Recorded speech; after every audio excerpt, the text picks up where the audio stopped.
बिस्मिल्लाहिर्रहमानिर्रहीम। अस्सलाम वालेकुम। कैसे हैं आप लोग सब? Welcome back to my channel.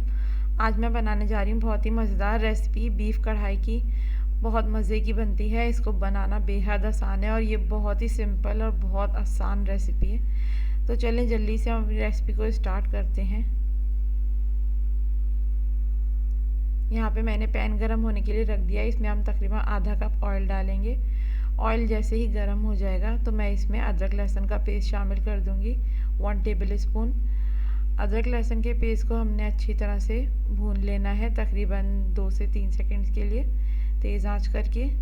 जैसे ही अदरक लहसुन भुन जाएगा तो मैं इसमें बीफ शामिल कर दूंगी। आधा किलो के करीब मैंने बीफ लिया है, आप चाहे तो मटन भी यूज़ कर सकती हैं। बीफ को हमने तेज़ आंच करके भूनना है, तकरीबन 2 से 3 मिनट के लिए, यहाँ तक कि इसका कलर चेंज हो जाए।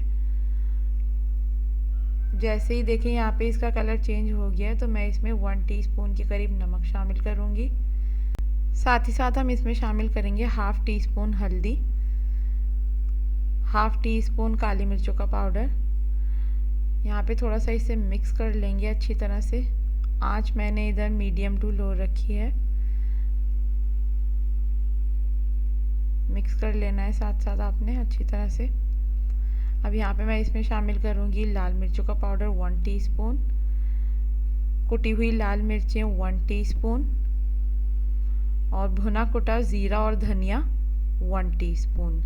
नमक और मिर्चें आप अपने टेस्ट के अकॉर्डिंग ऐड करें, जैसे आपके घर में इस्तेमाल होती हैं, कम या ज़्यादा।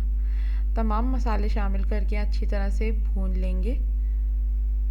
अभी यहाँ पे मैंने इसमें पानी बिल्कुल भी नहीं डाला है, बस मसाले हैं और गोश्त के साथ जो मैं भून रही हूँ। साथ ही साथ मैंने 6 मीडियम साइज़ के टमाटर लिए, उनका मैंने इस तरह से पेस्ट बना लिया है और वो हम इसमें डाल देंगे।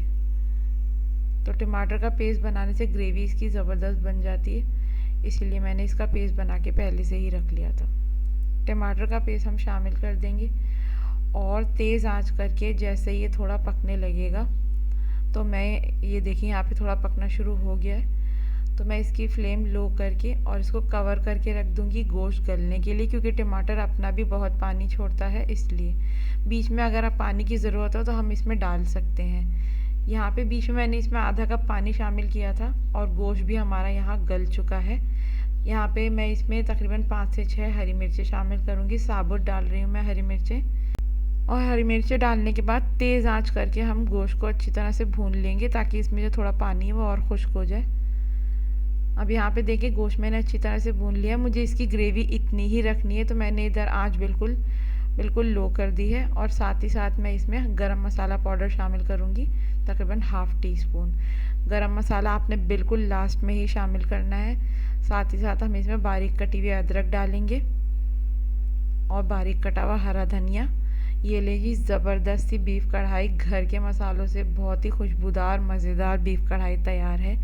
आप देखिए कितनी आसानी से, और जो उन्हीं मसालों से बनी है जो हमारे घर में ही मौजूद होते हैं। और ये बहुत आसान रेसिपी होती है, इसको आप ज़रूर ट्राई करिएगा।